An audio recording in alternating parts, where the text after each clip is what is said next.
Audible, audible. All right. Hello everybody and welcome to the session. Welcome to lecture number 10 of our chapter 2 structure of an atom. Please let me know in the chat box, am I clearly audible and visible to all my students? Clearly audible and visible हूं ना मैं? कोई दिक्कत समस्या problem तो नहीं है भाई?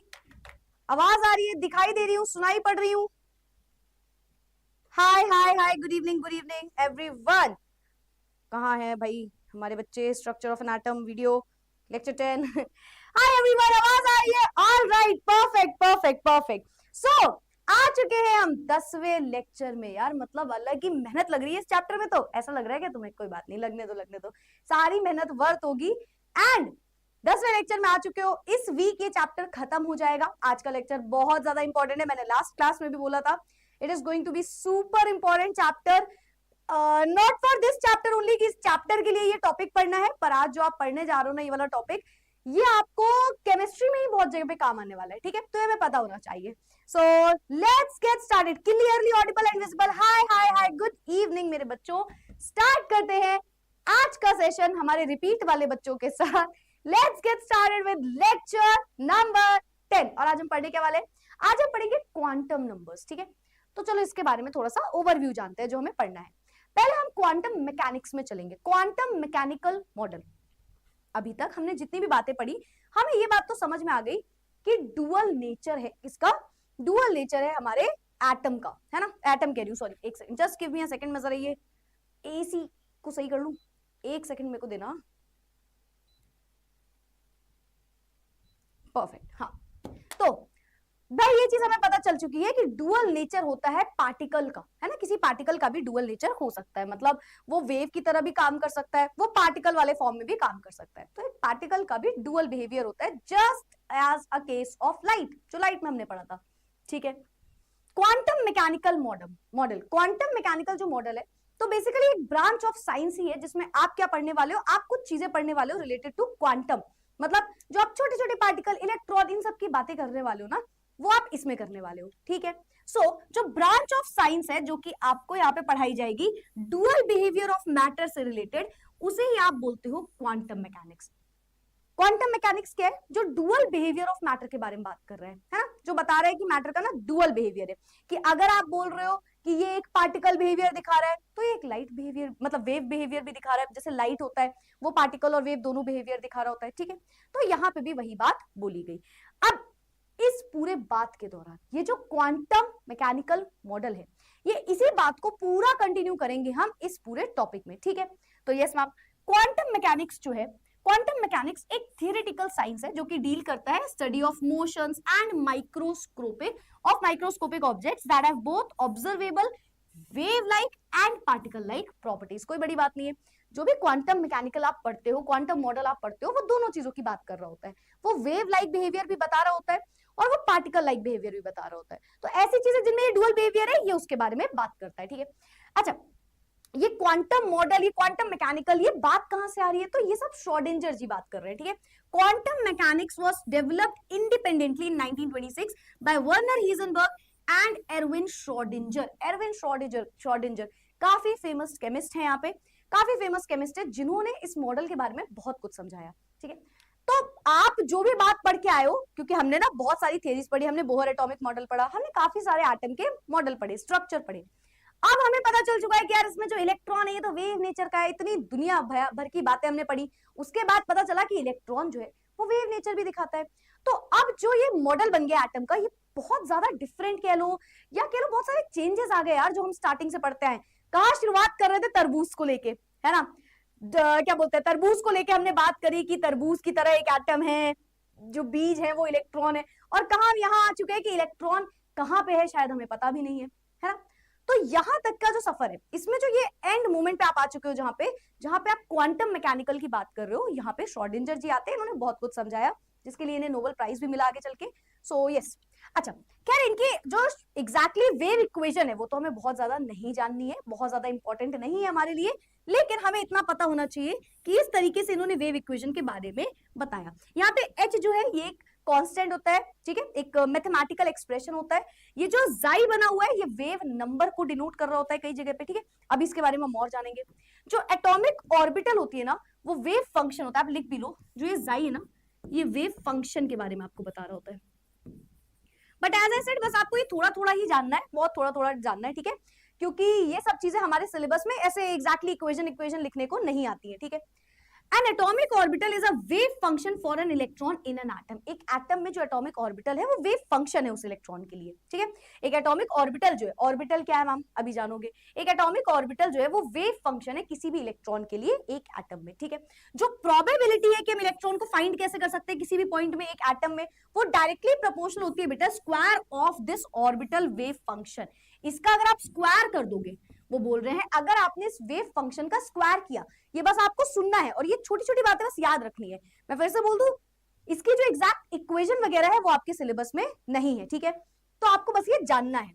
सो जो प्रोबेबिलिटी होती है इलेक्ट्रॉन को फाइंड करने की, जो यू कैन से हम कंफर्म तो है नहीं इलेक्ट्रॉन कहाँ है पर कहीं तो होगा, तो ये जो प्रोबेबिलिटी है इलेक्ट्रॉन को फाइंड करने के लिए किसी भी पॉइंट पे अगर हमें निकालना है तो हम स्क्वायर रूट निकालते हैं इस वेव फंक्शन का, इसकी वैल्यू का स्क्वायर रूट निकालते हैं ऑर्बिटल में, ठीक है, एट अ पॉइंट। इसे आप बोलते हो probability density and is always positive.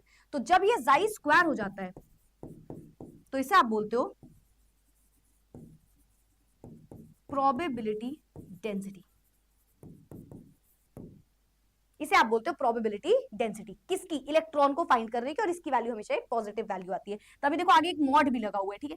From the value of psi square at different points within an atom it is possible to predict the region around the nucleus where electron will most probably be found. अब in short जो Schrodinger जी हैं ये पूरी कहानी बता क्या रहे हैं, बहुत सारे बच्चे कंफ्यूज होंगे सब सुनने के बाद। तो जब हम बात कर रहे हैं श्रोडिंगर जी की, तो ये हमें ये बता रहे हैं इलेक्ट्रॉन की पोजिशन क्या है, या लोकेशन बोल लूं, लोकेशन है ना। ये कह रहे हैं कि यार इलेक्ट्रॉन अब पता तो चल नहीं पाएगा एग्जैक्टली क्या है ना, तो मैं बताता हूँ कुछ कुछ तरीका। तो इन्होंने एक वेव इक्वेशन दी, बेसिकली आपने जो बोहर मॉडल पढ़ा है ना, आपने डी ब्रोई हाइपोथेसिस पढ़ा है ना, आपने डी ब्रोई हाइपोथेसिस में क्या पढ़ा कि भाई जो हमारा इलेक्ट्रॉन है, अगर डी ब्रोई हाइपोथेसिस की बात करें तो वो वेव नेचर भी दिखाता है पार्टिकल के साथ साथ। हीजनबर्ग अनसर्टेनिटी प्रिंसिपल में क्या पढ़ा कि आप कभी इसकी पोजीशन निकाल ही नहीं सकते एग्जैक्टली, क्यों, क्योंकि आपको इसकी मास और वेलोसिटी पता है। तो भाई जो श्रोडिंगर जी है ये कह रहे हैं कि जो आपने डी ब्रोई हाइपोथेसिस और जो आपने हीजनबर्ग अनसर्टेनिटी प्रिंसिपल में पढ़ा है ना, वो तो ऊपर ऊपर की बात है यार, उसमें आप कैलकुलेशन थोड़ी ला रहे हो, आप उसको मैथमेटिकली बहुत ज्यादा प्रूव नहीं है, वो चीजें मैथमेटिकली बहुत ज्यादा प्रूवन नहीं है। तो यहाँ पे श्रोडिंगर जी कैलकुलेटिव मैनर में, किस तरीके से मैथमेटिकल के मैनर में हम इसे एग्जैक्टली प्रूव कर सकते हैं या बहुत कुछ इसके बारे में बता सकते हैं, इलेक्ट्रॉन की पोजीशन के, लोकेशन के बारे में, ये बात केवल हमारे श्रोडिंगर जी कर रहे हैं, ठीक है। तो आपको मैं वापस ही पूरा रिपीट करती हूँ क्योंकि मुझे पता है जब मैंने पहली बार पढ़ा बहुत सारे लोगों को लगा हुआ ये क्या है, तो टेंशन मत लो। बट फिलहाल ऑर्बिटल वर्ड में कंफ्यूज मत होना, इसको मैं आगे चल के समझाने ही वाली हूँ। फिलहाल ये समझ लो ऑर्बिटल एक जगह है जहां पे इलेक्ट्रॉन को पाया जा सकता है, ठीक है। चलो, तो जो ब्रांच ऑफ साइंस है जिसमें आप पढ़ रहे हो क्या, डुअल बिहेवियर ऑफ मैटर, उसको आप बोलते हो क्वांटम मैकेनिक्स। क्वांटम मैकेनिक्स वो ब्रांच ऑफ साइंस है जहां पे हम उन चीजों के बारे में पढ़ते हैं जिनका डुअल बिहेवियर होता है, जैसे पार्टिकल और वेव नेचर है ना, इस टाइप की चीजों को। क्वांटम मैकेनिक्स जो है वो एक थ्योरेटिकल साइंस है जो कि किससे डील करता है, जिसमें भी मोशंस हो माइक्रोस्कोपिक लेवल पे, है ना, फिर उसके बाद वही जिसमें वेव नेचर, पार्टिकल नेचर, दो टाइप के बिहेवियर मिले हो।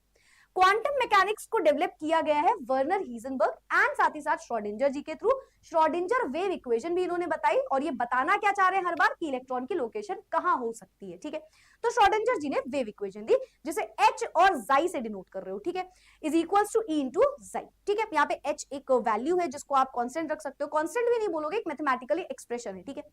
एन ऑर्बिटल, एटॉमिक ऑर्बिटल जो है वो वेव, अच्छा ये इंपॉर्टेंट है, जो एटॉमिक ऑर्बिटल है, ये एप्लीकेशंस थे इनके, श्रोडिंगर जी के जो ये बातें बताते हैं, जो एटॉमिक ऑर्बिटल है वो एक वेव फंक्शन है किसी भी इलेक्ट्रॉन का एक एटम में। जो एटॉमिक ऑर्बिटल है जहां पे इलेक्ट्रॉन है वो एक वेव फंक्शन है, जाई से आप इसको डिनोट कर रहे हो, जाई। एटॉमिक ऑर्बिटल एक वेव फंक्शन, जाई है एक इलेक्ट्रॉन एटम में जो पाया जा रहा है उसके लिए। जो प्रोबेबिलिटी है इस इलेक्ट्रॉन को पाने के लिए वो ऐसे तो हम एग्जैक्ट नहीं बता सकते, पर जो हो सकता है कि हाँ इलेक्ट्रॉन पाया जा सकता है उसे आप जाई स्क्वायर से डिनोट करते हो। जाई is what, wave function. Wave function का जब आप स्क्वायर निकालते हो और ये हमेशा एक पॉजिटिव वैल्यू आने वाली है, तो ये जो जाई स्क्वायर होता है ना, इससे हम प्रोबेबिलिटी फाइंड कर सकते हैं। और इस जाई स्क्वायर का मतलब होता है ये डेंसिटी, प्रोबेबिलिटी डेंसिटी है। प्रोबेबिलिटी डेंसिटी है किसी भी इलेक्ट्रॉन को निकालने के लिए, ठीक है। तो डिफरेंट डिफरेंट एटम्स के लिए इस तरीके से इलेक्ट्रॉन में निकाली जा सकती है। तो भाई ये हो गया हमारा पहला पॉइंट। तो ये है क्या, क्या आज का लेक्चर इस तरीके से होने वाला है मैम, इस तरीके से हम समझने वाले हैं चीजों को कि ये इतना डिफिकल्ट होगा? कुछ डिफिकल्ट नहीं होगा। एच क्या है मैम? एच एक बेटा एच बताया ना, मैथमेटिकल, जैसे मैथमेटिकल ऑपरेटर टाइप का है, ठीक है। एग्जैक्टली इसको बोला भी जाता है एक नाम, हैमिल्टोनियन करके, ऐसे करके होता है, ठीक है। हाँ हाँ, तो एच जो है वो एक मैथमेटिकल ऑपरेटर है, हैमिल्टोनियन करके इसको बोलते हैं। तो चाहो तो लिख भी लो हैमिल्टोनियन, एच इज हैमिल्टोनियन। ऐसे आपको ये सब पूछने को नहीं आएगा, but yes it is Hamiltonian, ठीक है। ठीक है ठीक है ठीक है ठीक है ठीक है, क्लियर यहां तक की बात? ठीक है, यहां तक की बात clear clear clear. Summer vacations कब से हैं? तुम्हें जैसे ही पता चला तुम सबसे पहले बेटा मुझे बताना, सबसे पहले तुम मुझे बताना, ठीक है। ये समर वेकेशन वाली बात जिसको भी पहले पता चले वो सबसे पहले मुझे बताए प्लीज, ठीक है ठीक है ठीक है ठीक है। कोई दिक्कत समस्या प्रॉब्लम तो नहीं है? Perfect perfect. भाई चैट्स चली गई क्या एकदम से? चैट्स चैट्स चैट्स, हाँ आ गई। चैट्स प्राइवेट, हाँ हाँ प्राइवेट है, चैट्स चली गई थी शायद। चलो ठीक है, फिलहाल ये हमारा क्वांटम मैकेनिकल मॉडल है। मेरे ख्याल से यहाँ तक की बातें सबको समझ में आ गई होंगी। ये आपको बस इक्वेशन थोड़ा सा दिमाग में रखना है। एज सच मैं बार बार बोल रही हूँ, इस इक्वेशन तो बहुत बड़ी थी, इक्वेशन तो बहुत ही डिटेल में होती है, बट ये हमारे सिलेबस में नहीं होती, 11th में, ठीक है। कॉम्पिटिशन वगैरह में आपसे पूछ सकते हैं। Editing skills guys, editing skills. तो चलो ठीक है, मैं बन जाती हूँ थोड़ी देर के लिए पिज्जा डिलीवरी वाले भैया, या चलो पिज्जा डिलीवरी वाली दीदी बन जाती हूँ, कोई दिक्कत नहीं है। देख रहे हो तुम एडिटिंग स्किल्स, देख रहे हो तुम कितने, क्या कहना चाहोगे तुम इस एडिटिंग स्किल्स के? बताओ क्या कहना चाहोगे तुम इस एडिटिंग स्किल्स के? क्या कहना क्या चाहोगे? बताओ बताओ बताओ, क्या कहना क्या चाहोगे? कहना क्या चाहोगे, बोलो।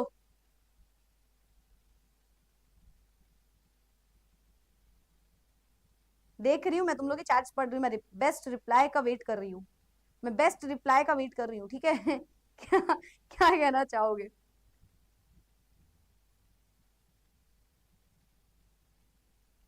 ठीक है ओके। मैमड़ा क्या होता है यार? व्हाट इज मैमड़ा इसमें? कह रहा ठीक ही ठाक है। ठीक ही ठाक के लिए इतनी मेहनत करी थी मैंने इसमें, हाँ। चलो ओके ओके, चलो jokes apart, jokes apart. So basically अब हम एक टॉपिक पढ़ने वाले हैं विच इज क्वांटम नंबर्स। और क्वांटम नंबर्स बहुत इंपॉर्टेंट होता है, क्वांटम नंबर एक बहुत इंपॉर्टेंट टॉपिक होता है इस पूरे के पूरे चैप्टर में भी, ठीक है। इसके अभी मैं तुम लोग के डाउट्स देख लूंगी, अगर कोई डाउट आएगा, कोई भी डाउट आएगा मैं एंड में आपके सारे डाउट भी सुन लूंगी, 2-4 मिनट में डाउट्स क्लियर कर लेंगे, डोंट वरी, ठीक है। अभी सुनो पहले इसको। तो भाई मैं निकल चुकी हूँ, मैं तुम्हारा इसके लिए मुझे चैट्स की भी जरूरत पड़ेगी, मैं निकल चुकी हूँ पिज्जा देने के लिए, ठीक है। मैंने तुम्हें कॉल किया, मैंने कहा भैया कहाँ पे आना है पिज्जा लेके, ठीक है। तो मैं मस्त सुनहरा मौसम हो रहा है तो किसी ने पिज्जा ऑर्डर किया, मेरे दिमाग में एक आइडिया और आ रहा था कि मैं इसका आधा पिज्जा हटा दूं, क्योंकि आधी स्लाइस पिज्जा तो बनता है ना मेरा खाना, है ना। तो भाई यहाँ पे मैं आ चुकी हूँ पिज्जा लेके, तो मैंने बोला बताओ यार कहाँ आना है पिज्जा लेके, कहाँ आना है पिज्जा लेके। तो अगर आपसे कोई भी डिलीवरी मैन, या आप बोलो आप कोई चीज ऑर्डर कर रहे हो, तो आप अपनी लोकेशन बताते हो ना, है ना, यस और नो। भाई अगर मैं तुमसे बोलूं कहाँ आना है, तो मतलब मैं तुमसे क्या पूछ रही हूँ? मैं पूछ रही हूँ तुमसे तुम्हारी लोकेशन। क्या पूछ रही हूँ मैं तुमसे? तुम्हारी लोकेशन। ये डार्क दिख रहा है क्या? मैं पूछ रही हूँ मतलब कि मैम आप पूछ रहे हो लोकेशन, आप पूछ रहे हो लोकेशन। लोकेशन कैसे बताई जाती है? लोकेशन कैसे बताई जाती है? बताओ बताओ बताओ बताओ।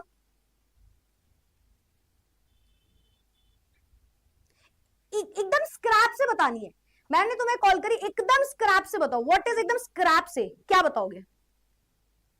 मैम ई क्या डिनोट करता है? ई क्या डिनोट करता है?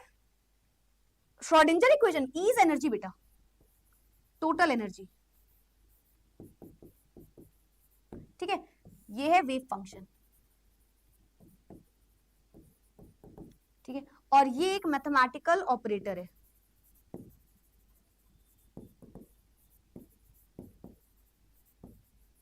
ठीक है। ये एक मैथमेटिकल ऑपरेटर है अभी, ठीक है।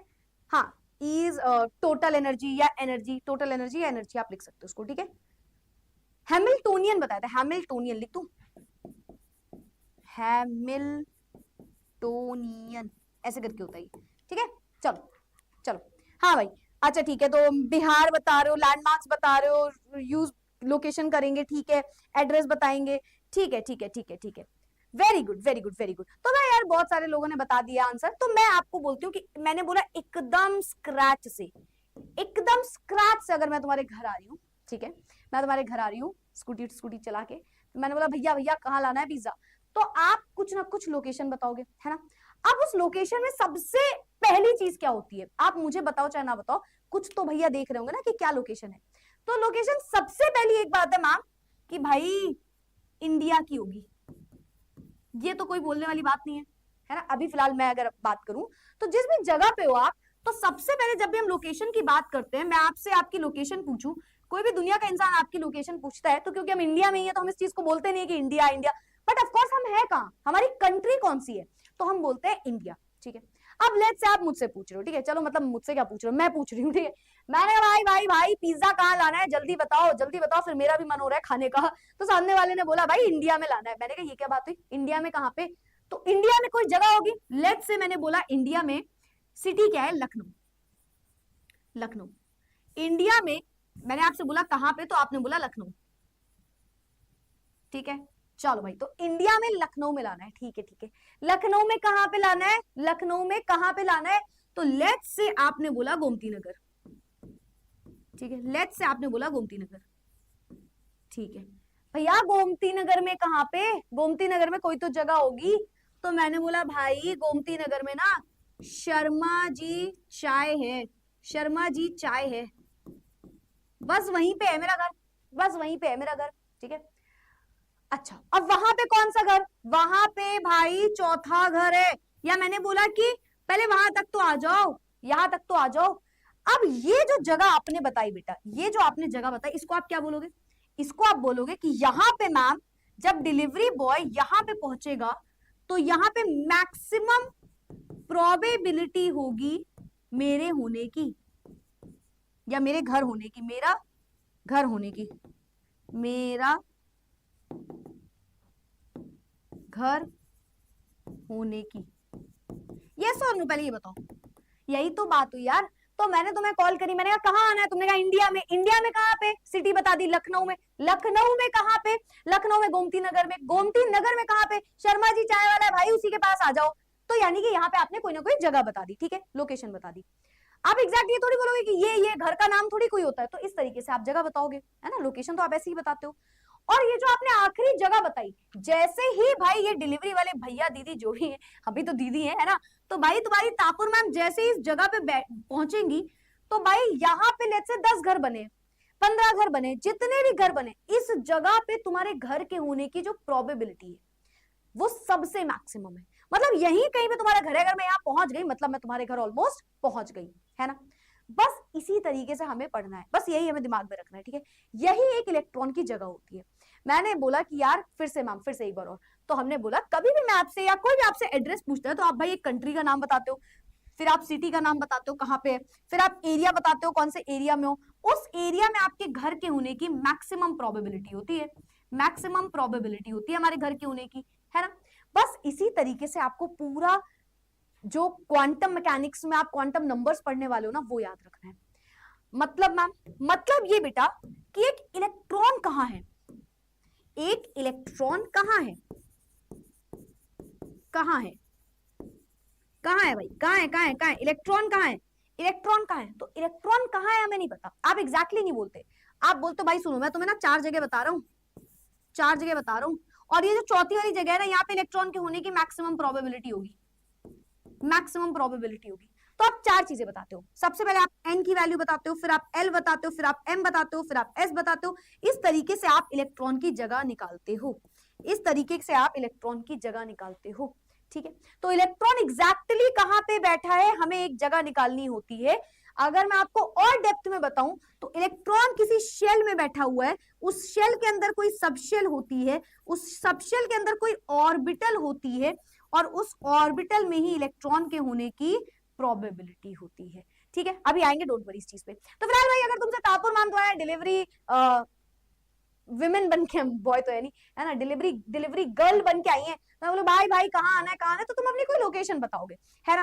बस उसी तरीके से हमें एक इलेक्ट्रॉन की लोकेशन निकालनी है इस पूरे टॉपिक में, ठीक है। तो इसी तरीके से हमें इस पूरे टॉपिक में इलेक्ट्रॉन की लोकेशन निकालनी, एग्जैक्टली न्यूक्लियस में थोड़ी है यार, क्या न्यूक्लियस में इलेक्ट्रॉन बैठा हुआ है, वाह वाह वाह वाह वाह बेटे वाह, मौज कर दी बेटे, पढ़ो चुपचाप।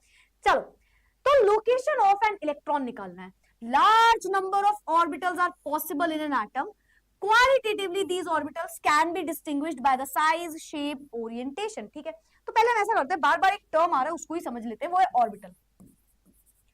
ऑर्बिटल, ये ऑर्बिटल का मतलब क्या है, हमने ऑर्बिट तो सुना है, अच्छा ऑर्बिट ही ऑर्बिटल है क्या, नहीं, पहले तो ऑर्बिट और ऑर्बिटल दो अलग चीजें होती हैं, ठीक है। ऑर्बिटल या ऑर्बिटल इसको बोलते हैं ना, तो ये ऑर्बिटल या ऑर्बिट है क्या, ऑर्बिटल है क्या, it is a 3D space, it is a 3D space where the probability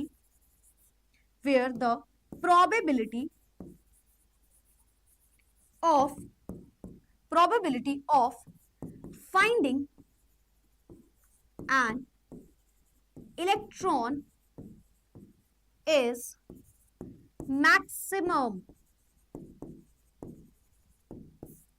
क्या है मैम, ऑर्बिटल का मतलब क्या है, ऑर्बिटल एक 3D जगह है, एक 3D स्पेस है, 3 डायमेंशनल में जब हम इसको देख रहे हैं तो उस हिसाब से बता रहे हैं कि एक 3D स्पेस है जहां पे इलेक्ट्रॉन के पाए जाने की प्रोबेबिलिटी सबसे ज्यादा है, मतलब हमें एग्जैक्टली नहीं पता इलेक्ट्रॉन कहाँ है, क्यों नहीं पता, अगेन हीजनबर्ग अनसर्टेनिटी प्रिंसिपल, है ना।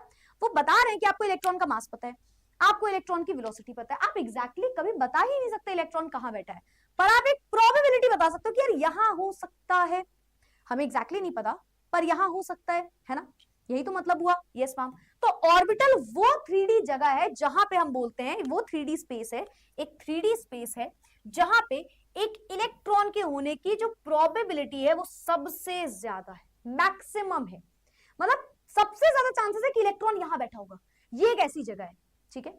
ऑर्बिटल होती क्या है बेटा, तो याद रखना हर बार शेल के अंदर एक जगह होती है उसे बोलते हो सबशेल, उस सबशेल के अंदर पाई जाती है ऑर्बिटल, और उस ऑर्बिटल में इलेक्ट्रॉन है ये तो कंफर्म नहीं बोलेंगे, पर प्रोबेबिलिटी जो है उस इलेक्ट्रॉन की, प्रोबेबिलिटी ऑफ एन इलेक्ट्रॉन जो है वो मैक्सिमम होती है, ठीक है। तो ये पूरी कहानी है कि शेल के अंदर, शेल मतलब ऑर्बिट, शेल को ही आप ऑर्बिट बोलते हैं ना, शेल को ही हम बोलते हैं ऑर्बिट, ठीक है। तो ऑर्बिट या शेल के अंदर सबशेल है, उस सबशेल के अंदर है ये ऑर्बिटल, और इस ऑर्बिटल में इलेक्ट्रॉन के होने की प्रोबेबिलिटी, चांसेस है कि इलेक्ट्रॉन यही हो सकता है, सबसे मैक्सिमम चांसेस, अगर इलेक्ट्रॉन को पाए जाने की सबसे मैक्सिमम कोई चांसेस वाली जगह है तो वो ऑर्बिटल है। तो पहले ऑर्बिटल का मतलब दिमाग में रखना, ठीक है, ये 3D जगह है जहां पे इलेक्ट्रॉन के पाए जाने की प्रोबेबिलिटी जो होती है वो सबसे मैक्सिमम होती है, ठीक है भाई। आगे बढ़ते हैं, large number of orbitals are possible, बहुत सारे नंबर ऑफ ऑर्बिटल पॉसिबल हो सकती है, हो सकता है एक ऑर्बिटल है, 2 ऑर्बिटल, 3 4 5 6 7 कितनी भी ऑर्बिटल हो सकती है, ठीक है। क्वालिटेटिवली दीज ऑर्बिटल्स, इनको आप डिस्टिंग्विश करते हो, आप इनको डिफरेंशिएट करते हो, किसके बेसिस पे, साइज के शेप पे कर सकते हो, है ना, साइज के सॉरी बेसिस पे कर सकते हो, शेप के बेसिस पे कर सकते हो, है ना, ओरिएंटेशन के बेसिस पे कर सकते हो, ये मैं आपको एक एक करके सब कुछ समझाऊंगी, ठीक है। Orbital of smaller size means there is more chances of finding the electron near the nucleus. अच्छा सुनना सुनना सुनना सुनना, जब मैं इस मोहल्ले में पहुंची ना, शर्मा जी चाय वाले के यहाँ पहुंची लेट से मैं, तो यहाँ पे ना केवल 4 ही घर थे, तो बताओ मेरे लिए आसानी है ना तुम्हारे घर को ढूंढ पाने की, और लेट से यहाँ पे 40 घर है, तो तुम्हारे घर को ढूंढने की प्रोबेबिलिटी सबसे कम हो गई, बस यही लिखा है, बस यही लिखा है, हम डिफिकल्ट नहीं करेंगे इस चीज को, कॉन्सेप्ट बड़ा आसान है। वो बोल रहे हैं कि अगर एक ऑर्बिटल छोटी ऑर्बिटल है तो उसमें इलेक्ट्रॉन के पाए जाने की जो प्रोबेबिलिटी है वो सबसे ज्यादा होगी, हम जल्दी पता कर लेंगे कहां पे बैठा है ना, किस जगह पे हो सकता है एग्जैक्टली।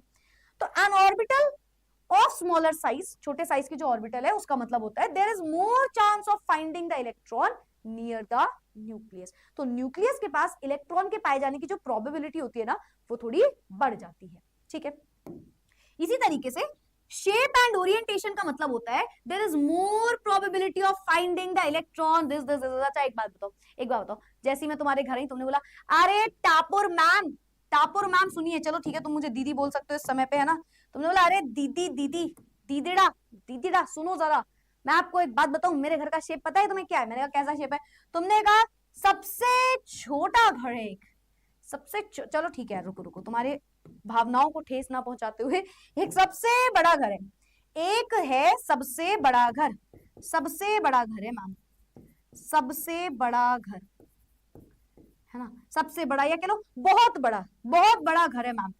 तुमने फोन पे बोला हमारा घर ना बहुत बड़ा है, तुमको लोग मुझे मिल नहीं रहे, मैंने कहा कहाँ हो यार, दिख ही नहीं रहे, मैं आके खड़ी हो गई, तो आप बोल रहे हो अरे बहुत बड़ा घर है, ध्यान से देखो बहुत बड़ा घर है, ठीक है, तो एक हमें मुझे आइडिया ज्यादा मिल गया। फिर आपने बोला अच्छा चलो एक और बात बताता हूँ, मेरे घर के ऊपर हट वाला शेप है, हट वाला शेप को क्या बोलते हैं, ट्रायंगल शेप है, ट्रायंगल शेप है, ट्रायंगल शेप बना हुआ है ऊपर, अच्छा ठीक है, और ना वो लेट्स से शर्मा जी चाय वाले के राइट साइड पड़ता है, राइट साइड पड़ता है। ये सब जब आप बेटा बातें बता रहे हो तो मेरा आपका घर ढूंढना थोड़ा आसान हो जाएगा, मेरे लिए आपका घर ढूंढना थोड़ा सा आसान हो जाएगा। क्यों? क्योंकि आपने साइज बताया, शेप बताया, ओरिएंटेशन टाइप की चीजें बताई, तो जब आप ये चीजें बता रहे हो ना तो मेरे लिए आपके घर को ढूंढना थोड़ा सा आसान है।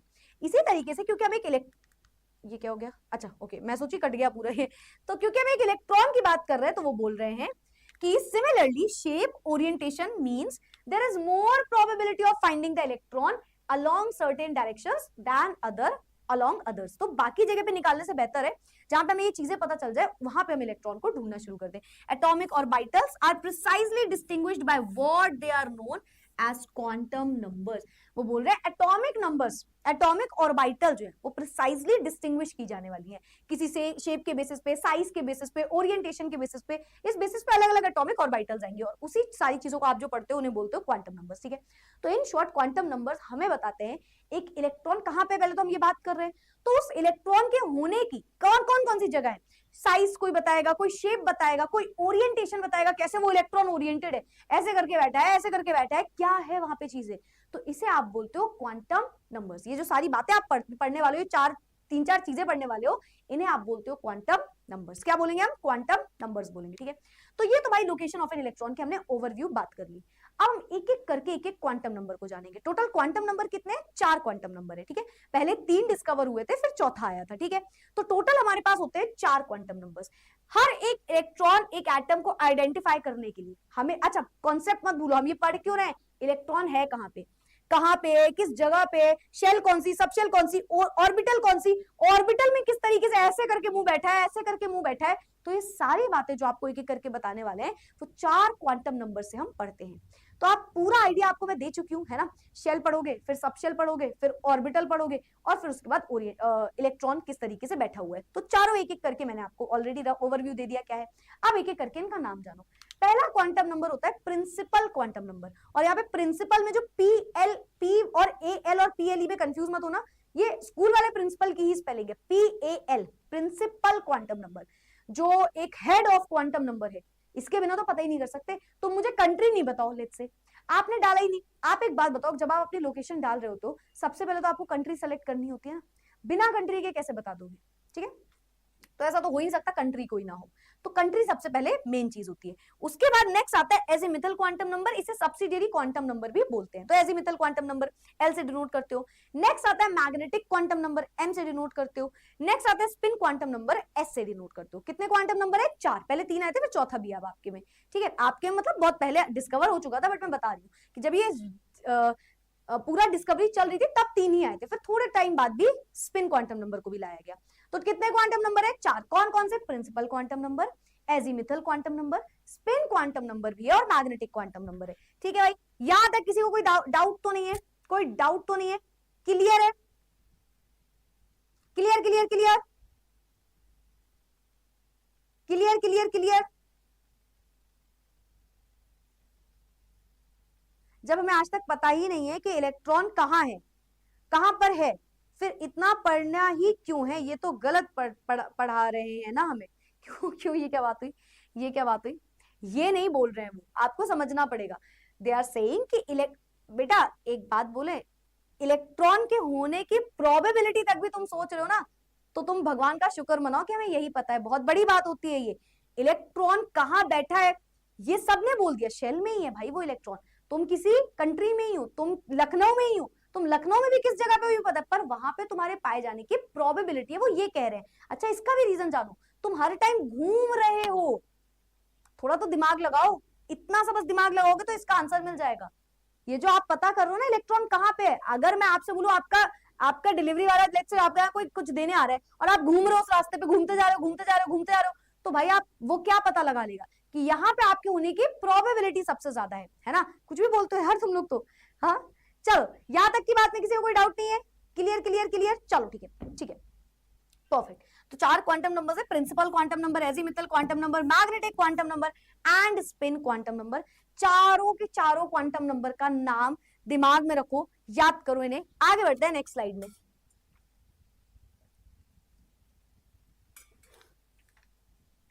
नेक्स्ट एक एक करके इसको डिटेल में जाने। सबसे पहले आता है principal quantum number. Principal quantum number हमें बताता है इलेक्ट्रॉन किस शेल में बैठा है। हर क्वांटम नंबर आपको दो बातें बता रहा होगा, हर क्वांटम नंबर से आपको कोई ना कोई दो बातें पता चल रही होती हैं, ठीक है। तो प्रिंसिपल क्वांटम नंबर क्या बताता है कि इलेक्ट्रॉन जो है वो किस शेल में है, नंबर ऑफ शेल, और साथ ही साथ इसका साइज क्या है। आप सोचो अगर आपको शेल पता चल जाए तो आपको साइज पता चल जाएगा। सोचो मैंने बोला एटम में 2 शेल है, 3 शेल, 4 शेल, 1 शेल, तो नंबर ऑफ शेल से एक एटम का साइज पता चलता है, यस और नो। एक एटम का साइज उसके नंबर ऑफ शेल से पता चल सकता है। 1 shell, 2 shell, 3 shell, 4 shell, 5 shell, number of atom. जब आप बोल रहे हो कितने शेल हैं तो आप एक एटम का साइज बता सकते हो। तो जो प्रिंसिपल क्वांटम नंबर है वो 2 बातें बताने वाला है। कौन कौन सी 2 बातें हैं मैम? पहला है हमारे पास कि शेल है, कौन सी शेल है, और दूसरा साइज क्या है उस एटम का। तो 2 बातें यहां से हमें पता चलती हैं। It tells us about the main shell, ये हमें बताता है कि भाई मेन शेल कौन सी है, मेन शेल कौन सी है in which the electron resides, जहां पे इलेक्ट्रॉन पाया जाने वाला है। It also gives an idea about the energy of the shell and average distance of the electron from the nucleus, जिसको आप बोलते हो साइज। भाई सेंटर से लेकर के आउटर मोस्ट शेल तक की जो डिस्टेंस है, इसे ही तो आप बोलते हो साइज, निकाल सकते हो यहां से।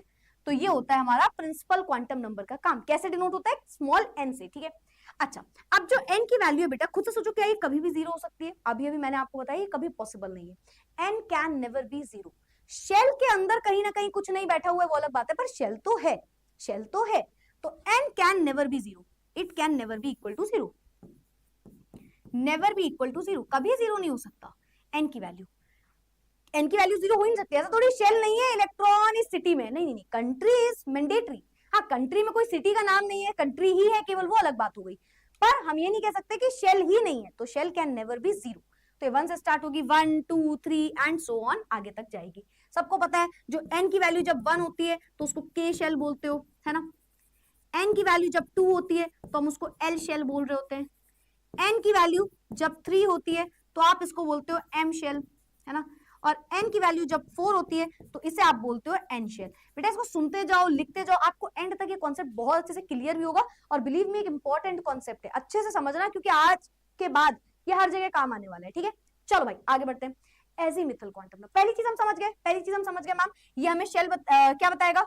n की बात करी आपने n की बात करी which is principal quantum number, principal quantum number. Ma'am ये 2 बातें बताने वाला है हमें, एक तो कौन सी शेल है, शेल नंबर क्या है ना, 1 2 3 4, साथ ही साथ ma'am size of an atom, है ना। ये 2 बातें हमें n बताएगा, ठीक है। ये 2 बातें हमें n बताएगा, प्रिंसिपल क्वांटम नंबर बताएगा, ठीक है। नेक्स्ट आते हैं L is azimuthal quantum number, subsidiary quantum number भी जिसे हम बोलते हैं। L हमें अगेन 2 चीजों के बारे में बताएगा, L भी हमें 2 चीजों के बारे में बताएगा। कौन सी 2 चीजें? इसका नाम क्या है मैम? Azimuthal quantum number. ये हमें कौन सी 2 चीजें बताएगा मैम? शेल के अंदर सब शेल कौन सी है, सब शेल कौन सी है, और उस सब शेल के साथ साथ ये शेप भी बताता है। शेप क्या होने वाला है ये हमें एल की वैल्यू बताती है। क्या बोला मैम आपने? एक बार वापस से रिपीट करिए। It tells about the number of subshells, कितनी सबशेल्स हैं किसी भी मेन शेल में। जो आपने 1 शेल पढ़ी, 2 शेल पढ़ी, उसमें कितनी सबशेल्स प्रेजेंट है। It also represents the angular momentum of an electron and shapes of the subshell. इसे एंगुलर क्वांटम नंबर भी कई जगह लिखा रहता है, ठीक है। तो एंगुलर मोमेंटम के बारे में बताता है, शेप के बारे में भी बताता है, ठीक है ma'am. It defines the 3D shape of the orbital for a given value of n this, ठीक है। इतना नहीं जानना है, जो आपको जानना है वो लिखिए। जो L की वैल्यू है वो 0 हो सकती है, L की वैल्यू 0 हो सकती है। L की जो वैल्यू है वो ग्रेटर देन इक्वल टू 0 हो सकती है, less than equal to n-1 हो सकती है। वेरी इंपॉर्टेंट, मेक श्योर आप इसे नोट करो। जो एजीमुथल क्वांटम नंबर है वो 0 या 0 से बड़ा हो सकता है और n-1 तक जाएगा। एग्जाम्पल नहीं आया ना, समझो सब कुछ एग्जाम्पल समझो, सब कुछ एग्जाम्पल समझो। मान लो मैंने बोला n, ठीक है, n बोला, l बोला, n की वैल्यू 1 है तो l की वैल्यू कितनी हो जाएगी, l की वैल्यू मैम 0 और n-1, तो 0 हो सकती है, n-1 यानी कि 1 - 1 0 ही हो सकती है यहाँ पे। अगर n की वैल्यू 2 है तो l की वैल्यू क्या हो सकती है मैम, 0, n-1, n-1 मतलब 2 - 1 1।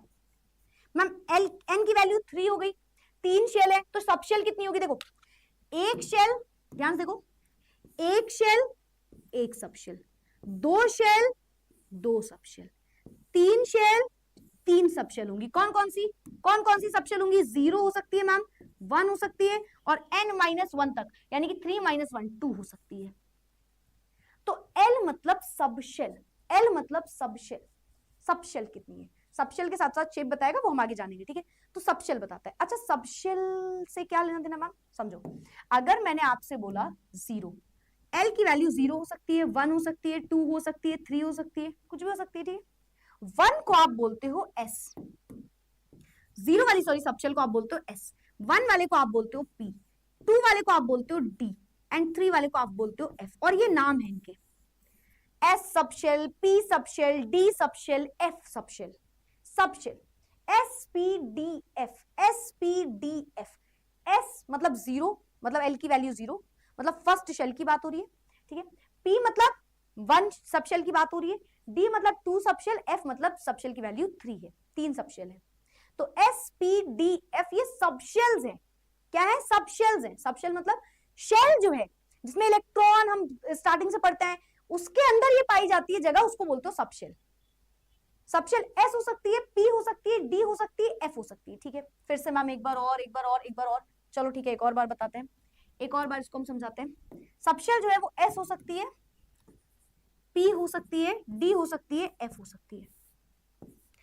S सब शेल जो है बेटा ये स्फेरिकल शेप की होती है, स्फेरिकल, स्फेरिकल शेप इसका स्फेरिकल होता है। P सब शेल का शेप जो है वो डंबल होता है, ऐसे डंबल, डंबल ऐसे बोल दो, है ना, ऐसे बोल दो, देखो ऐसे ऐसे होता है, ऐसे होता है, इस तरीके से होता है, ठीक है, dumbbell shape, dumbbell. D subshell double dumbbell होती है, 2 डंबल जोड़ दो, डंबल होता है ना, डंबल पड़ा है देखा है, 2 dumbbell, double dumbbell, double dumbbell. और एफ का हम शेप बताते नहीं, it is quite complex shape, ठीक है, कॉम्प्लेक्स होता है, मतलब और फोल्डिंग्स कर दो डबल डंबल में। तो जो एस सब शेल है, अच्छा एस के लिए एल की वैल्यू कितनी होती है मैम, 0 होती है, पी के लिए एल की वैल्यू 1, डी के लिए एल की वैल्यू 2, एफ के लिए एल की वैल्यू 3। तो एस पी डी एफ चारों क्या है, सब शेल है। एस किस शेप की होती है, स्फेरिकल, पी क्या होती है डंबल, डी क्या होती है डबल डंबल, एफ क्या होती है कॉम्प्लेक्स। इसके आगे भी होता है क्या मैम, हाँ हो सकता है, बिल्कुल होता है, पर आपको जो पढ़ना है ज्यादातर तो आपको क्वेश्चन जो आएगा वो डी तक आता है, एफ भी आप ले सकते हो बट इसके आगे जल्दी क्वेश्चन नहीं आता, ठीक है। तो एसपीडीएफ, एसपीडीएफ चारों क्या है, सब शेल है। सब शेल किसके अंदर होती है मैम, शेल के अंदर होती है। सब शेल किसके अंदर होती है, शेल के अंदर होती है, ठीक है। ऑर्बिटल के बारे में लिखा है, 3D डिस्क्रिप्शन है जहां पे इलेक्ट्रॉन को पाए जाने की प्रोबेबिलिटी है, मैम ने आपको लिखा दिया ऑलरेडी। एजीमुथल क्वांटम नंबर क्या बताता है, शेप के बारे में भी बताता है, मैम ने ऑलरेडी बता दिया। तो हम अभी तक क्या जाने, हम जाने एन, प्रिंसिपल क्वांटम नंबर। मैं बार बार रिपीट करूंगी क्योंकि एंड में मैं आपको कुछ बातें जब एंड में एकदम समराइज करेंगे ना इस चीज को, सब तुम्हारे दिमाग में ना बैठ जाएगा, पूरा क्लियर हो जाएगा दिमाग में एकदम, ठीक है। तो ध्यान सुनना, प्रिंसिपल क्वांटम नंबर एन होता है मैम, वो हमें बताता है number of shell, main shell, और दूसरी चीज क्या बताता है, साइज ऑफ एन एटम, ठीक है मैम, ठीक है। एन की वैल्यू मैम 0 नहीं हो सकती थी, 1 2 3 4 ऐसे होती है KLMN, ठीक है। एल पढ़ा एजीमुथल क्वांटम नंबर, 2 चीजें बताता है, सबशेल और शेप, ठीक है। सबशेल कौन कौन सी होती है मैम, SPDF, ठीक है।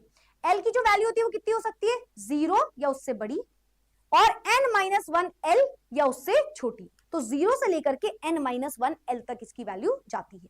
तो अगर n की वैल्यू 1 है तो s की वैल्यू n-1 यानी कि 0 केवल आएगी। अगर n की वैल्यू 2 है तो L की वैल्यू सोचो 0 से लेकर के n-1, तो 0, n-1, 2 - 1 is 1, तो 0, 1, फिर 3 हो गई तो 0, 1, 2, 4 हो गई n की वैल्यू 0, 1, 2, 3। इस तरीके से L की वैल्यू हम निकालते हैं, ठीक है। अगर एल एस की बात करो स्फेरिकल शेप, पी की बात करो डंबल शेप, डी की बात करो डबल डंबल शेप, एफ की बात करो तो कॉम्प्लेक्स शेप होता है। ठीक है, तो ये हमें इन सब चीजों के बारे में बताता है, सबशेल का शेप बताता है और सबशेल के बारे में बताता है। ठीक है, 0 एस, 1 पी, 2 डी, 3 एफ, ये हमारी सबशेल होती है। अच्छा, सबशेल के अंदर क्या था, मैम ने तो स्टार्टिंग में ही बता दी पूरी कहानी। शेल के अंदर सबशेल, सबशेल के अंदर ऑर्बिटल। तो शेल किससे निकाला, एन वैल्यू से निकाला है ना, सबशेल निकाला एल से। अब आता है नेक्स्ट मैग्नेटिक क्वांटम नंबर, जो आपको ऑर्बिटल के बारे में बताएगा। कोई दिक्कत तो नहीं आ रही है ना, है ना, पक्का? चलो, तो अब आते हैं मैग्नेटिक क्वांटम नंबर में, जो हमें एम से डिनोट करना है। ठीक है, और हमें पता चल गया क्या बताने वाले हैं, है ना। मूवी का एंडिंग तो मैम तुम्हें स्टार्टिंग से ही बता के चलती हैं। तो मैग्नेटिक क्वांटम नंबर एम से हम इसे डिनोट करते हैं। ठीक है, एम मैग्नेटिक क्वांटम नंबर होता है। क्या क्या बताएगा मैम, दो चीजें बताएगा ये। पहले तो ये बताएगा सबशेल के अंदर कौन सी ऑर्बिटल है जहां इलेक्ट्रॉन है। शेल, सबशेल, ऑर्बिटल तक हम पहुंच चुके हैं, मतलब ऑर्बिटल तक हम पहुंच चुके हैं कि इलेक्ट्रॉन यहां कहीं है। तो हमें जो एम की वैल्यू है वो दो चीजें बताएगी, एम की वैल्यू भी हमें दो चीजें बताएगी। एक बताएगा ऑर्बिटल कौन सी है, एंड उसी ऑर्बिटल में ओरिएंटेशन क्या है, ओरिएंटेशन कहां पे, उस ऑर्बिटल में किस तरीके से ओरिएंटेड है हमारा इलेक्ट्रॉन। तो ये दो चीजें हमें बताता है एम की वैल्यू। एम की वैल्यू हमें ये दो चीजें बताने वाला है। ठीक है, तो चलो रीड करते हैं पहले तो। It tells about the number of orbitals and the orientation of each subshell. Her subshell किस तरीके से लगी हुई है, ओरिएंटेड कैसे है। ठीक है, वैल्यू ऑफ एम जो है, एम जो है यहां पे लिखो, जो एम होता है वो -L से +L तक की वैल्यू होता है। एम की वैल्यू जो है वो -L से शुरू होकर +L तक जाती है, -L से शुरू होकर के +L तक जाती है, +L तक। एम की वैल्यू -L से लेकर के +L तक जाती है। पहले मुझे ये बताओ, यहां पे किसी को कोई भी डाउट, यहां पे किसी को कोई भी डाउट, इतनी बातों में किसी को कोई दिक्कत समस्या प्रॉब्लम तो नहीं आई भाई हमारे बच्चों को? कोई डाउट तो नहीं आया, सब कुछ समझ में आया? कोई डाउट तो नहीं आया किसी को? क्लियर क्लियर पक्का? एम तक की बातें क्लियर है?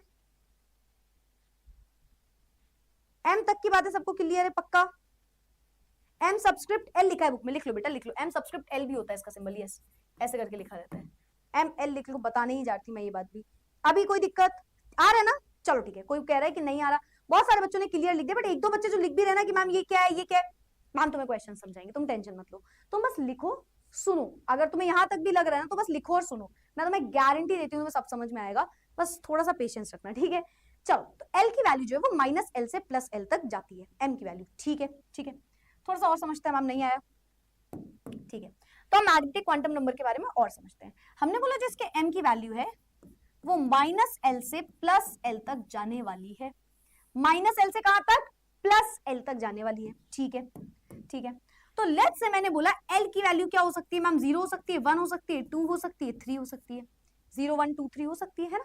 0 के लिए S, मैं बार बार क्यों लिख रही हूँ, ताकि हमारे बच्चों को याद हो, फिर P, फिर D, फिर F, है ना, ये वैल्यू हो सकती है SP DF। ठीक है मैम, ठीक है, -L से +L, मतलब जब L की वैल्यू 0 है तो M की वैल्यू कितनी है, M L से भी इसको डिनोट कर दो। ठीक है, M की वैल्यू क्या आएगी, M की वैल्यू -0 से +0, मतलब 0 0 -0 से +0 है 0 ओनली।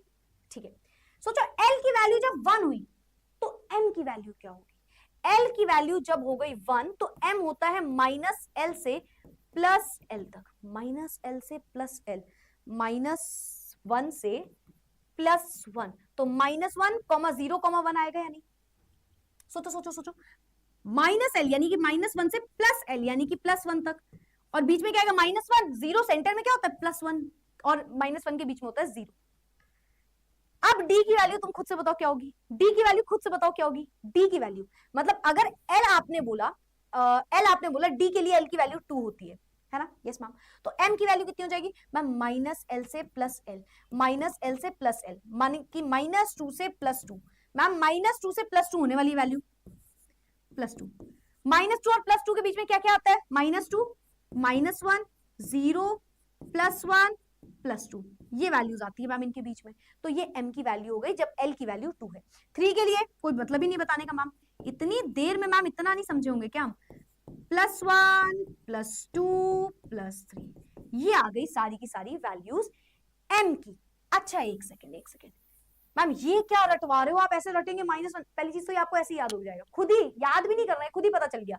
ठीक है। और कुछ मैम बताना चाहोगे आप? बिल्कुल। m बता क्या रहा था? Orbital ma'am, orbital.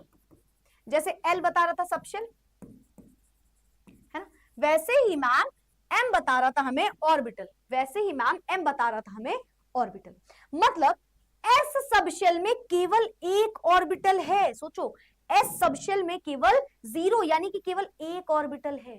इस तरीके से ऑर्बिटल को आप एक बॉक्स से शो करते हो। जब हम ऑर्बिटल बोलते हैं ना तो हम ऐसे एक बॉक्स बना देते हैं। असलियत में क्या कोई बॉक्स है? नहीं, असलियत में ऐसा कोई बॉक्स नहीं है, पर हम इसको ऐसे डिनोट करते हैं। हम पढ़ने के लिए इसको इस तरीके से बॉक्स बना देते हैं, ठीक है। तो s में केवल एक बॉक्स बनता है, यानी कि s सबशेल में केवल एक ऑर्बिटल होती है। s सबशेल में केवल एक ऑर्बिटल होती है। p में कितनी होंगी मैम? 3। p सबशेल के अंदर 3 ऑर्बिटल होती है। d के अंदर कितनी होंगी मैम? 5।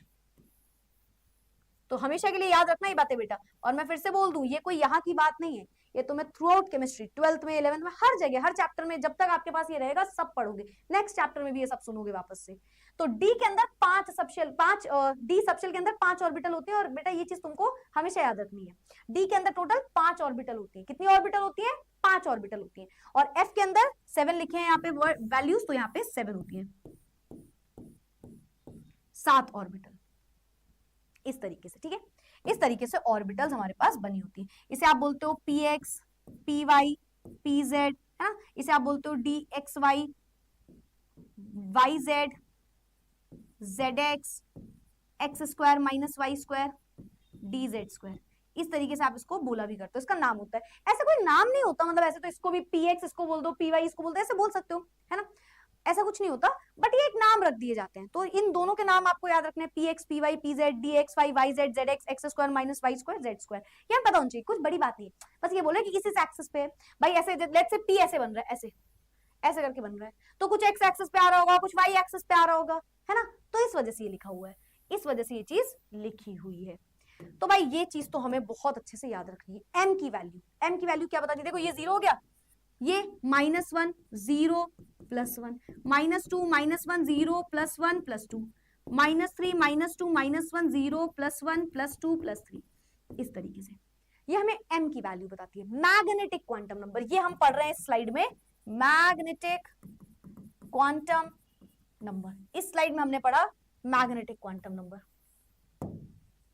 क्या बताता है मैग्नेटिक क्वांटम नंबर? मैम 2 चीजों के बारे में, ऑर्बिटल और ओरिएंटेशन ऑफ सबशेल। सबशेल किस तरीके से ओरिएंटेड है, एक्स वाई में, वाई जेड में, जेड एक्स में, कहां पे सबशेल्स ओरिएंटेड कैसे हैं? तो हमें 2 चीजें बताता है एम की वैल्यू, ठीक है।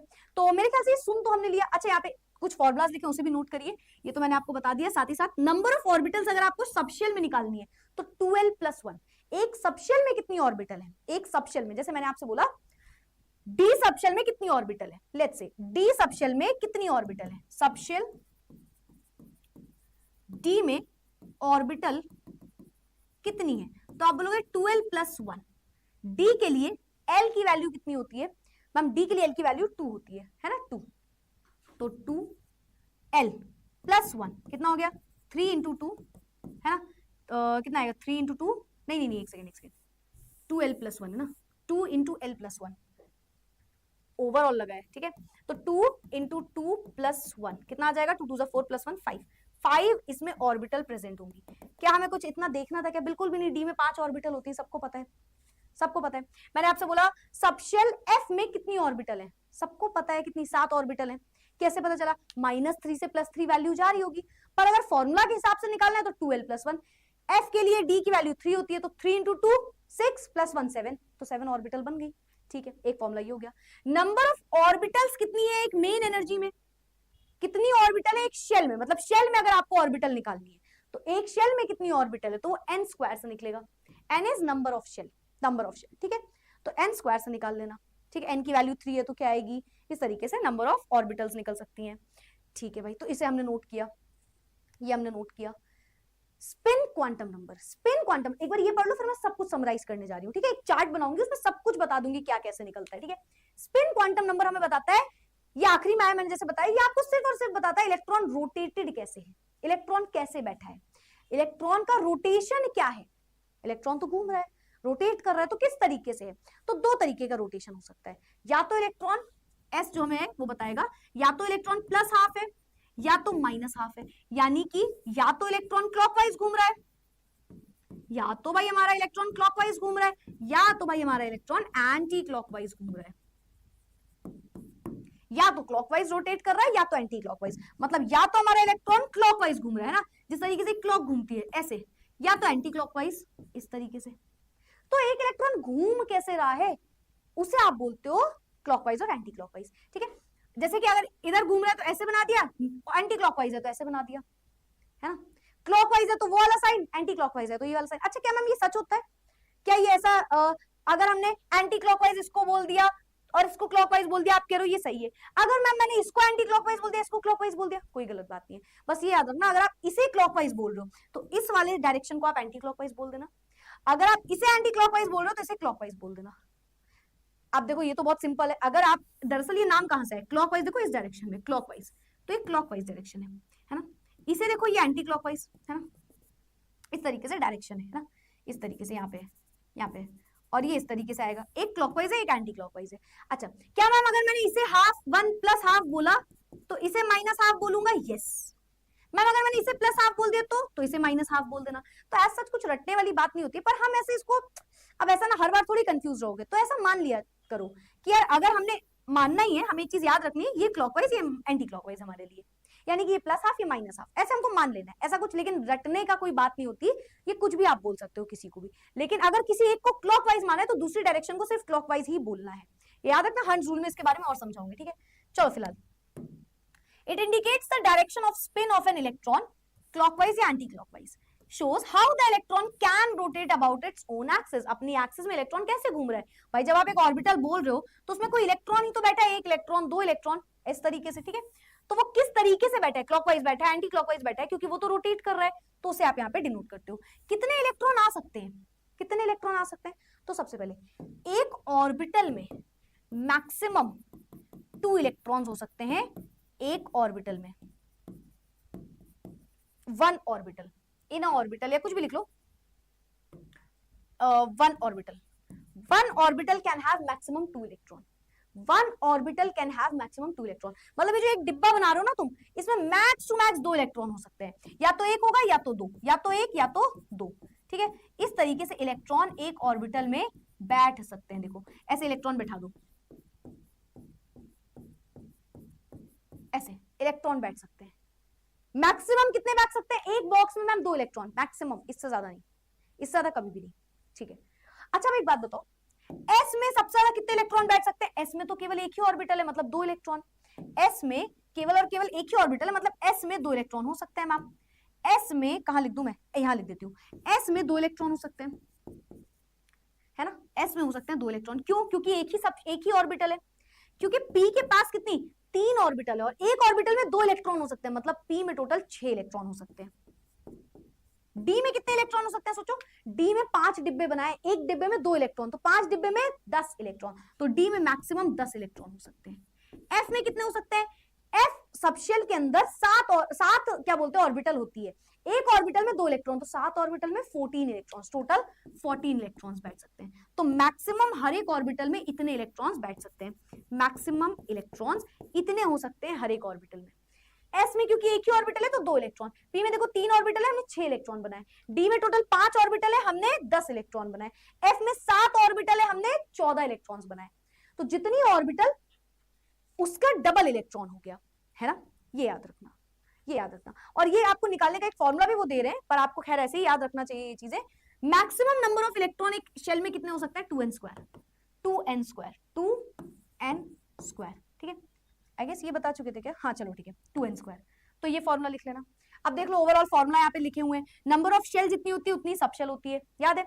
अगर एक शेल है तो एक सबशेल थी, 2 शेल 2 सबशेल, 3 शेल 3 सबशेल, तो बराबर होती है। ऑर्बिटल कितनी शेल में बैठी हुई है, n स्क्वायर, कितनी ऑर्बिटल सबशेल में है, 2l + 1, कितने नंबर ऑफ इलेक्ट्रॉन ऑर्बिटल में है, ऑर्बिटल में 2 ही इलेक्ट्रॉन जा सकते हैं, नंबर ऑफ इलेक्ट्रॉन सबशेल में कितने हैं, 2 × 2l + 1। तो ये पहले तो आप सारे के सारे फॉर्मूला को नोट कर लेना, ठीक है। और यही है बेटा क्वांटम नंबर। अब इसे समराइज कर दूं, पहले बताओ कोई दिक्कत? छुट्टी छुट्टी छुट्टी, बस 5 मिनट रुक जाओ, 5 मिनट रुक जाओ, बताओ। एल में तो 4 होते हैं, एल में तो 4 होते हैं, मतलब एल में 4 होते हैं। एल क्या है? एल एल क्या है? हाँ वो स्क्वायर होगा, वो आगे आगे 2 लिख दिया था शायद, वो स्क्वायर है, यहाँ पे लिखा है मैंने, ठीक है, ये लिखा है, ठीक है, इसमें कोई दिक्कत तो नहीं है। ऑलमोस्ट क्लियर है, ऑलमोस्ट क्लियर है, ऑलमोस्ट क्लियर मतलब क्लियर है तुमको, है ना? क्लियर करने की थोड़ी देरी है, चलो कोई नहीं, क्लियर करने के लिए एक चार्ट समझते हैं जो मैं तब से बोल रही हूँ, ठीक है। चलो भाई एक चार्ट समझते हैं पहले, फॉर्मूला हो गया, ठीक है, यहाँ पे एक चार्ट समझते हैं, पहले एक चार्ट समझते हैं फिर एग्जाम्पल पे आएंगे। और बिलीव में तुम्हें बहुत अच्छे से आएगा, तुम टेंशन मत लेना, सबको सब कुछ समझ में आएगा, टेंशन नहीं लेना। पहले हम एन की वैल्यू लिखेंगे, ऐसे कर दो, एक बॉक्स बना दूं क्या? ऐसे एक बॉक्स में समझाती हूँ सारी चीजें, ठीक है, इतनी सी जगह में सब कुछ समझाने जा रही हूँ। तो सबसे पहले आप लिखोगे एन की वैल्यू, फिर आप लिखोगे एल की वैल्यू, एल की वैल्यू, फिर आप लिखोगे एम की वैल्यू, जिसे एम एल से डिनोट करते हैं कई जगह पे, ठीक है, फिर हम लिखेंगे एस की वैल्यू। ये 4 क्वांटम नंबर है, principal quantum number, azimuthal quantum number, magnetic quantum number, spin quantum number, 4 quantum number है, चारों क्या है? क्वांटम नंबर्स हैं, ठीक है, ठीक है, इसको ड्रॉ कर देते हैं, चलो, ठीक है, 4 quantum number, total of 4 quantum number, ठीक है मैम। अच्छा, एल की value greater than equal to 0, less than equal to n minus 1, m की value greater than equal to minus l, less than equal to plus l, है ना, है ना, है ना, है ना, है ना, greater than equal to minus l, less than equal to plus l, है ना, ये हमने पढ़ लिया। यस मैम, n की वैल्यू कभी नहीं हो सकती 1 से स्टार्ट होगी, 1 2 3 और 4 भी होगा, 4 चलो तुम खुद से करना, आसानी है, 3 तो सुनो पहले, ठीक है। एल की वैल्यू क्या होगी मैम? 1 है एन की वैल्यू, 1 मतलब या तो 0 या 0 से बड़ी हो सकती है, एन माइनस 1 तक जा सकती है, तो पहले आएगा 0, 1 के लिए आएगा 0 0 और एन माइनस 1 मतलब 1 माइनस 1 0, तो सिर्फ एक ही सबशेल हो सकती है यहाँ पे, एल की 1। ये क्या बता रहा है हमें? ये सब हमें याद रखना है। एन क्या बता रहा है? शेल नंबर बताएगा, नंबर ऑफ शेल के बारे में बताएगा।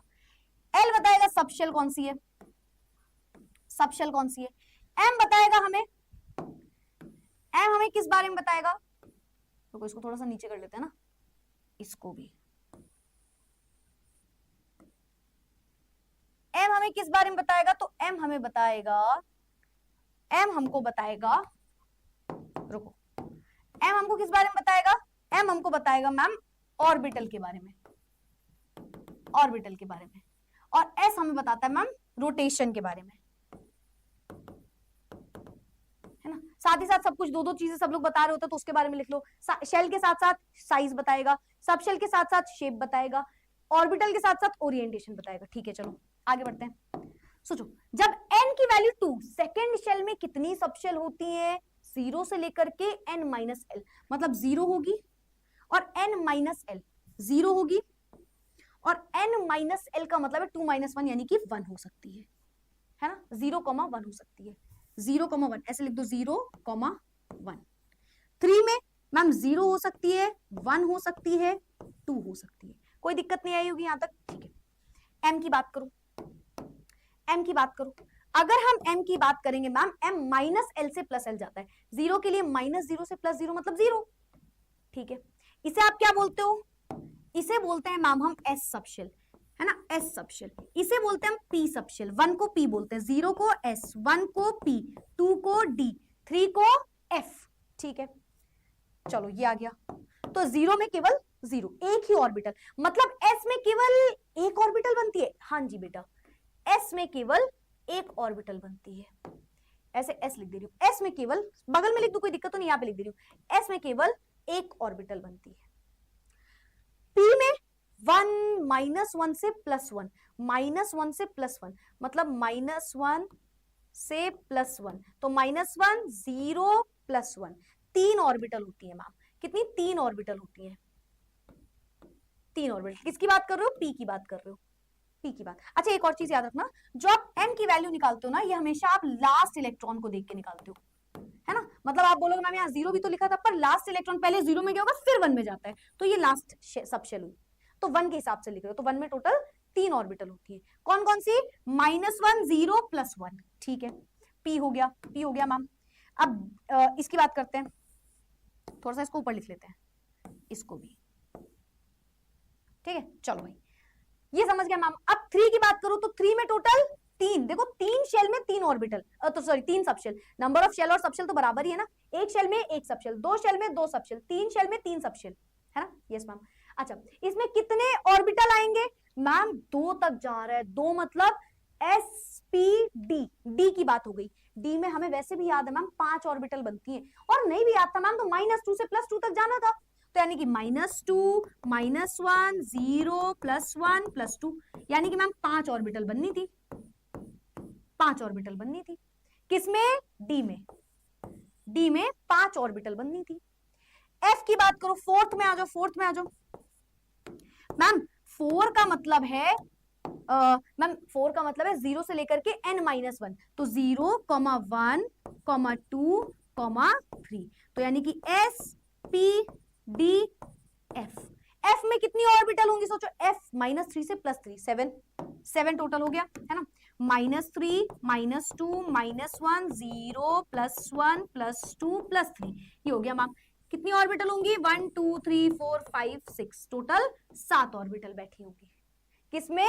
f में, f में। s की वैल्यू क्या हो सकती है मैम? s की वैल्यू या तो +½ हो सकती है या तो -½ और ये तो सेम ही रहेगी सब में, है ना?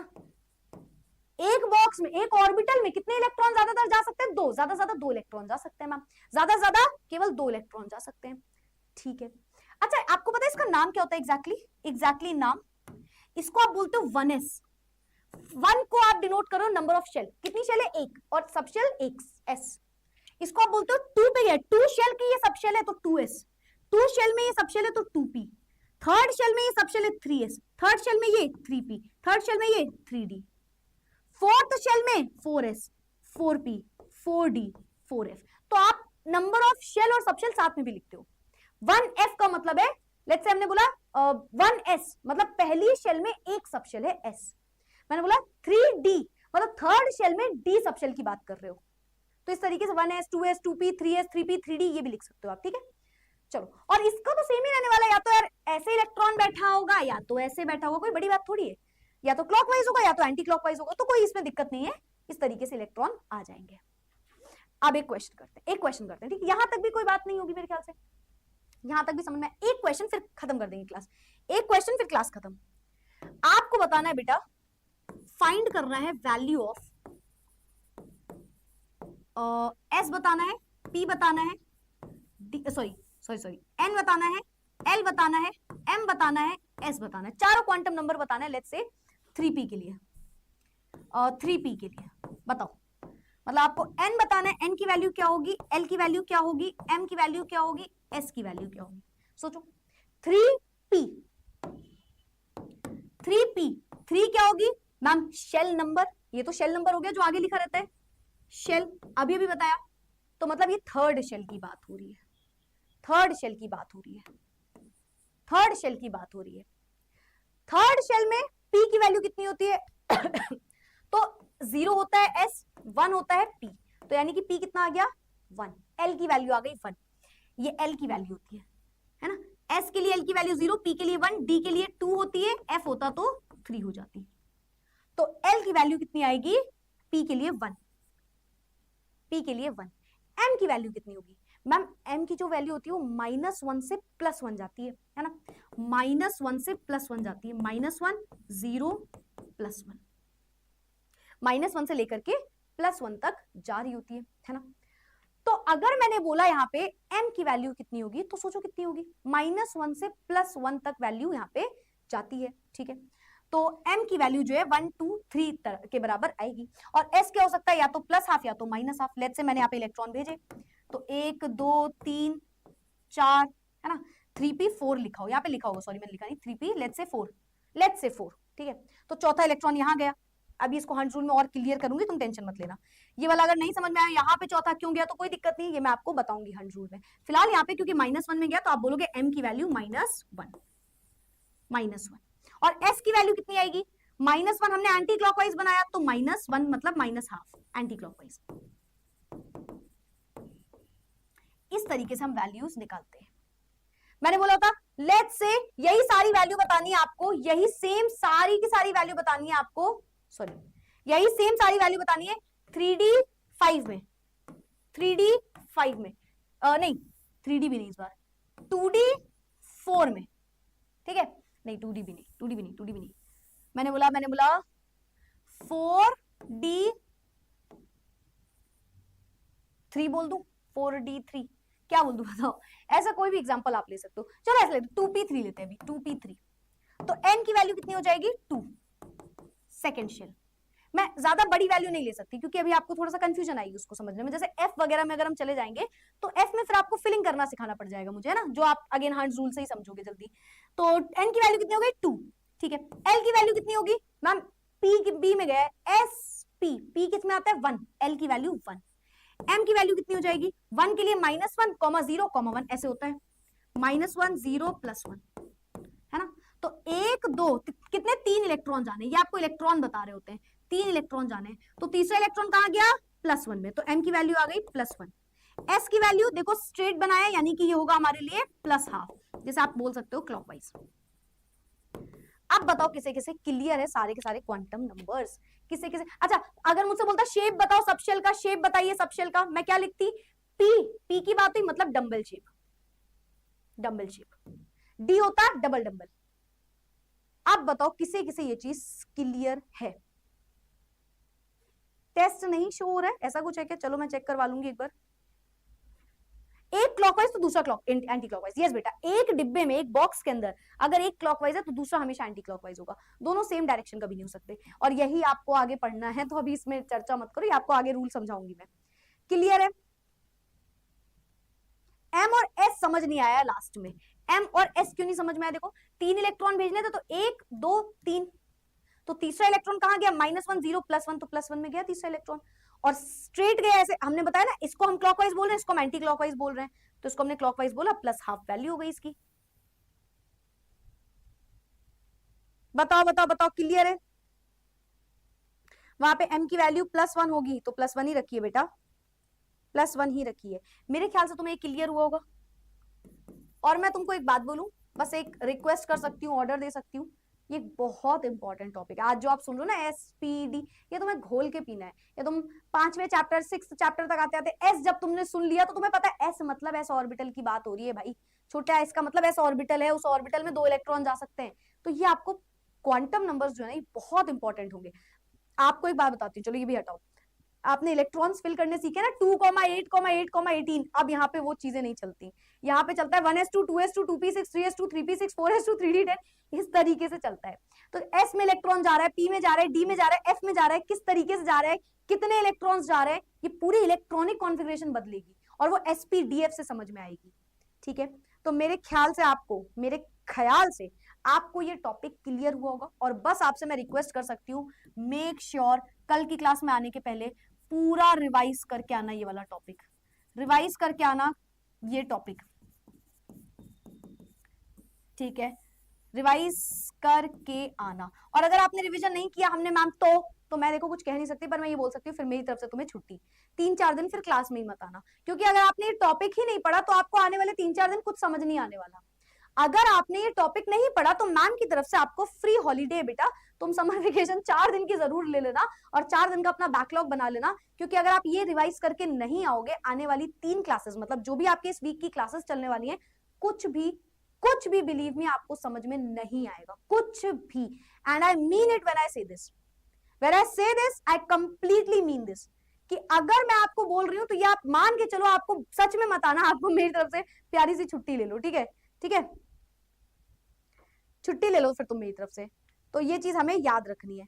चलो भाई, clear clear clear clear, perfect perfect. So that's it for today, ये थे हमारे क्वांटम नंबर्स। मेक श्योर आप इसे याद करके आओ, रिवाइज करके आओ, और रिवाइज करके ही आना है, there is no other option, कोई इफ बट नहीं है, इस बार करके ही आना है, अदरवाइज कुछ समझ नहीं आएगा, बैठे रहोगे नेक्स्ट क्लास में। खत्म, टाटा, बाय बाय, फिर मिलेंगे। कोई दिक्कत समस्या प्रॉब्लम तो नहीं है? एल की वैल्यू 1 कैसे आई मैम? अरे ऐसे आई ना, ऐसे आई ना, कहां गया? एल की वैल्यू 1 कैसे, यहाँ पे लिखा था, देखो यहाँ पे जहां पे लिखा था वहीं पे आती हूँ मैं, ये देखो एल पे ही आ जाओ, 0s 1 मतलब p, क्योंकि वहां पे लिखा था 3p, तो p के लिए l की वैल्यू 1 होती है, d के लिए l की वैल्यू 2 होती है, f के लिए l की वैल्यू 3 होती है। तो मेरे पास इसको रिवीजन में देखोगे ना, रिकैप में बहुत जल्दी आप पढ़ लोगे इसको, ये मैक्सिमम 15 मिनट के अंदर आप समझ जाओगे सारी चीजें, ये मैक्सिमम आप 15 मिनट के अंदर सारी चीजें समझ जाओगे अगर आपने इसका इसी तरीके से बस रिविजन कर लिया तो। ठीक है, चलो भाई, दैट्स इट फॉर टुडे। तो आई होप सो आपको ये टॉपिक क्लियर हुआ होगा, और जितने इजी मैनर में, जितने आसान भाषा में मैम तुम्हें समझा सकती थी, मैम ने तुम्हें समझा दिया। अब आपका काम है कि सिर्फ और सिर्फ रिवीजन करके आना है, 1 घंटे की क्लास को 15-20 मिनट में निपटा के आ जाना, और आपके लिए बहुत इंपॉर्टेंट है करना। ठीक है, आपने नोट्स लिखे होंगे तो नोट्स से पढ़